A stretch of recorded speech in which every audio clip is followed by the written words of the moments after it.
Hello students, हम सौदा का कसीदा शुरू कर चुके हैं और उसके इब्तिदाई अशार जो तशबीब के अशार थे वो हमने शुरू कर लिए थे।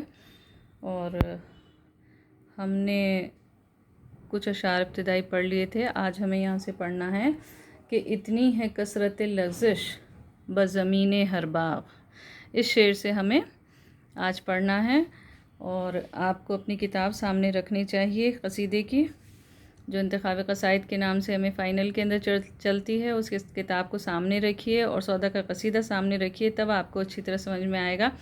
देखिए, हमें इस शेर से पढ़ना है। इतनी है कसरत लग़ज़िश बज़मीन हर बाग़, जो समर शाख से उतरा सो गिरा सर के बल। कसरत लग़ज़िश किसे कहते हैं? तो कसरत लग़ज़िश का मतलब होता है बहुत ज़्यादा फिसलन। ठीक है, कसरत कहते हैं ज़्यादती को। बज़मीन हर बाग़, इसका मतलब होता है हर बाग़ की ज़मीन में। समर का मतलब होता है फल, शाख का मतलब होता है टहनी। ठीक है, तो देखो, चूंकि बहार का मौसम है ना, बारिश हो रही है, इसलिए बाग़ की मिट्टी में क्या है? फिसलन है, नमी है। तो बाग़ की मिट्टी में इतनी कसरत से नमी है या इतनी कसरत से फिसलन है, यानी इतनी ज़्यादा है कि जो शाख से जो भी फल ज़मीन पर गिर रहा है ना, टहनी पर से, शाख मतलब टहनी, टहनी पर से जो फल भी ज़मीन पर गिर रहा है वो सर के बल गिर रहा है। वैसे तो देखो, ज़मीन में जो ज़मीन की जो ग्रेविटी पावर होती है उसकी वजह से हर शय जो है वो ज़मीन की जानिब खिंचती है, लेकिन ये फल जो है वो फिसलन की वजह से, शायर कह रहा है कि फल जो है वो फिसलन की वजह से ज़मीन पर औंधे मुँह गिर रहा है। तो ये एक शायराना सबब है जो उन्होंने शेर के अंदर बयान किया है। अगला शेर है, फ़ैज़ तासीर हवा ये है कि अब हंजल से। फ़ैज़ तासीर हवा ये है कि अब हंजल से, शहद टपके जो लगे नश्तरे ज़ंबूर असल।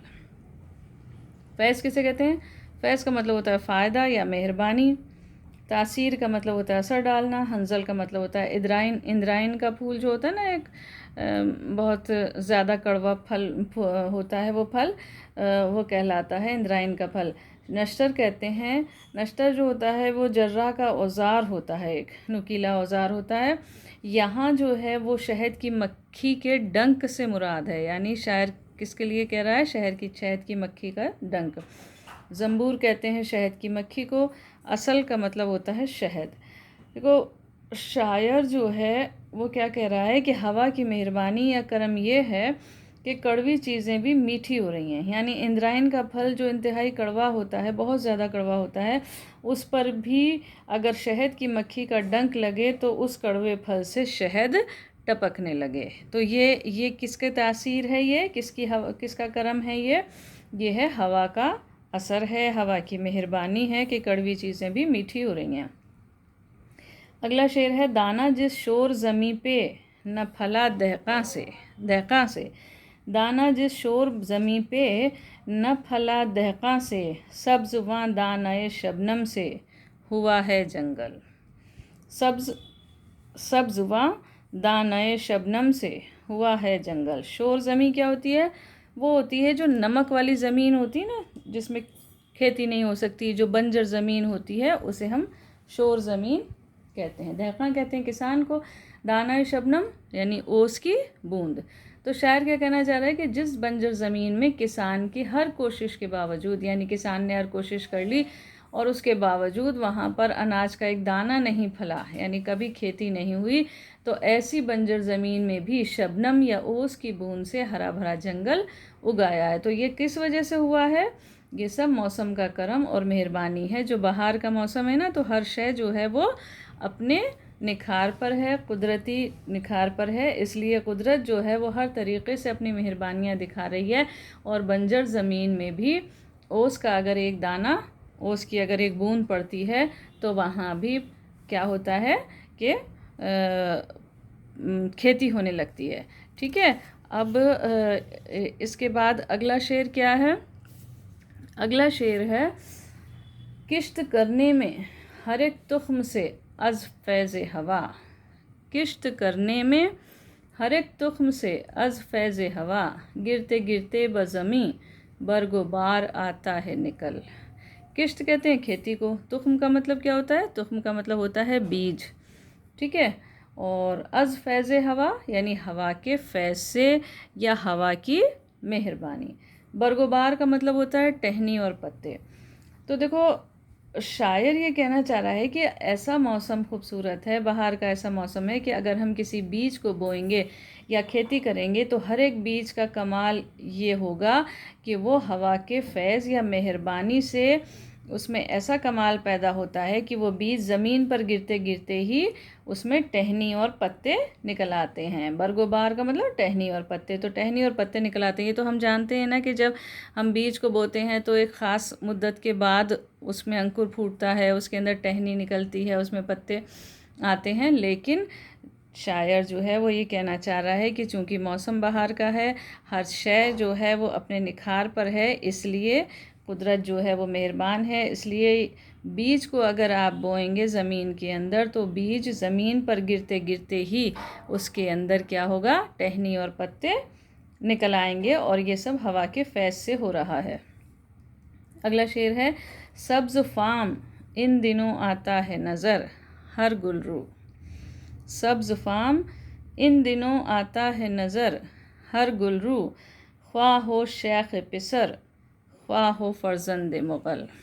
ठीक है, गुलरू का मतलब होता है फूल जैसा चेहरा। सब्ज़ फाम का मतलब वैसे तो सांवला रंग होता है, लेकिन शायर यहाँ सेहतमंदी से मुराद ले रहा है। शेख पिसर, पिसर कहते हैं बेटे को, शेख पिसर का मतलब है शेख का बेटा, और फर्जंद भी बेटे को कहते हैं। तो शायर किसको कह रहे हैं, फर्जंद मुग़ल यानी मुग़ल का बेटा। तो शायर जो है जो बहार के मौसम की मेहरबानियाँ और फैज़ को हर तरीके से ज़ाहिर कर रहा है। उसने देखो पेड़ पौधों पर, हवा पर, बीजों पर, और यहाँ तक कि फूलों पर, और बाग में बहती हुई नहर के पानी पर भी इस खूबसूरत बहार के मौसम का असर दिखाया है। तो अब वो इस शेर के अंदर, ये जिस शेर को हम पढ़ रहे हैं, शेर के अंदर वो बता रहा है कि इंसानों के चेहरे पर इसका बहार का क्या असर हो रहा है। तो शायर कहता है कि हर गुलरू यानी फूल जैसे चेहरे वाला इन दिनों सब्ज़ फाम नज़र आ रहा है। सब्ज़ फाम का मतलब सांवला रंग नहीं है, बल्कि क्या है, सेहतमंदी है। तो हर गुलरू जो है फूल जैसे चेहरे वाला बहार के मौसम की वजह से सेहतमंद और तरोताज़ा नज़र आ रहा है। देखो सौदा का मकसद ये है कि चूँकि बहार का मौसम है ना, इसलिए हर फूल जैसा चेहरा तरोताज़ा हो गया है, सेहतमंद हो गया है। ख्वाह वो शेख का बेटा हो या फिर मुग़ल का बेटा, यानी हर इंसान कोई भी हो, हर इंसान के चेहरे पर ताजगी है और सेहतमंदी है। अगला है, जौहरी को चमनिस्तान जहाँ में इस फसल, जौहरी को चमनिस्तान जहाँ में इस फसल आ गया लाल व ज़मरुद के परखने में खलल। लाल किसे कहते हैं, लाल जो होता है वो एक कीमती पत्थर होता है, ज़मरुद भी कीमती पत्थर होता है, हरे रंग का होता है। लाल जो है वो सुर्ख रंग का होता है। ज़मरुद को हम पन्ना भी कहते हैं, गहने वगैरह बनते हैं इसके। खलल कहते हैं खराबी को। देखो बहार के मौसम का ये कमाल है कि जौहरी जो है ना, जौहरी कौन होता है, जौहरी जो पत्थरों का पारखी होता है, यानी वो कीमती पत्थरों को परखता है कि यह कौन सा असली है कौन सा नकली है।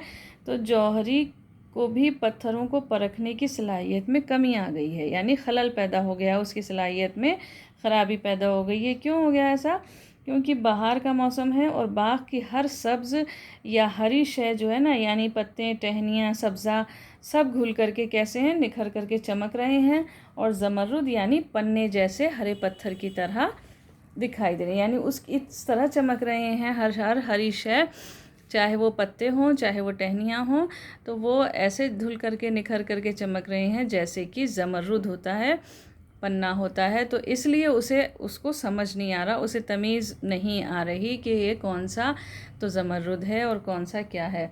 इसी तरह बाग की हर सुर्ख शय, चाहे वो फूल हों या कलियां हों, वो भी धुलकर निखर गई हैं, चमक रही हैं। तो सुर्ख पत्थरों में और उनमें तमीज़ कैसे करें जौहरी, इसलिए जौहरी की पार की नज़र में क्या है, खलल पड़ गया। वो तमीज़ या पहचान नहीं कर पा रहा है पत्थरों और कुदरती हरियाली और सुर्ख फूलों के अंदर। ठीक है, आगे है, ता कुजा शरह करूं मैं के बकौले उर्फ़ी। ता कुजा शरह करूं मैं के बकौले उर्फ़ी, अखगर अस फैज़ हवा सब्ज़ शवद्दर मनकल। शायर क्या कह रहा है, देखो ताकुजा का मतलब होता है कहाँ तक, ठीक है। शरह कहते हैं बयान करना या खोलना या वजाहत करना, एक्सप्लेन करना। मनकल कहते हैं मंजिल को या अंगीठी को। यहाँ पर क्या है, मतलब यहाँ है अंगीठी, ठीक है। अगर कहते हैं चिनगारी को। और उर्फ़ी कौन है, उर्फ़ी फ़ारसी का एक शायर था, कसीदा को शायर। अज़ फैज़ हवा का मतलब है हवा की मेहरबानी से। दर का मतलब होता है मैं। मनकल कहते हैं अंगीठी को, ठीक है। अब आ रहा है शायर क्या कह रहे हैं कि कुदरत की खूबसूरतियों और हवा की मेहरबानियों के मतलब अब तक वो उसका ज़िक्र करता आया कि कुदरत की क्या खूबसूरतियों का क्या असर हो रहा है, कैसी मेहरबान है कुदरत और हवा कैसी मेहरबान है, इन सब का ज़िक्र कर रहा था। अब क्या है कि वो अब अपने आप को थोड़ा सा इनका ज़िक्र करने से रोकता है और वो क्या कहता है कि मैं कहाँ तक हवा की मेहरबानियों का बयान करूं, यानी कहाँ तक उसकी शरह करूं कि कुदरत कैसी मेहरबान है, कहाँ तक उसे खोल खोल कर बयान करूं। बकौल उर्फ़ी, यानी उर्फ़ी की बकौल क्या है कि ये हवा का फैज़ है कि चिंगारी भी मनकल कहते हैं अंगीठी को। तो अंगीठी में जाकर के कैसी हो जाती है, सब्ज़ हो जाती है, यानी और ज़्यादा तेज़ हो जाती है, सरसब्ज़ व शादाब हो जाती है, यानी तरक्की कर जाती है। तो चिंगारी जब तरक्की करती है तो क्या होता है, भड़कती है ना चिंगारी, तो क्या होता है, वो आग बन जाती है। और ये हवा से जब चिंगारी भड़कती है तो आग का रूप ले लेती है। तो उसी का बयान शायर कर रहा है कि बकौल उर्फ़ी हवा का फैज़ ये है कि चिंगारी भी अंगीठी में जाकर और तरक्की कर गई, सरसब्ज़ हो गई और आग बन गई। तो ये किसका फैज़ है, ये कुदरत का वो हवा का फैज़ है। और हवा जो है वो इस वजह से इतनी मेहरबान है कि बहार का मौसम है, ठीक है। उम्मीद है अशार आपको समझ में आए होंगे। अगले मर्तबा हम दूसरे अशार का, आगे के जो अशार हैं उनका मुतालिया करेंगे। Thank you.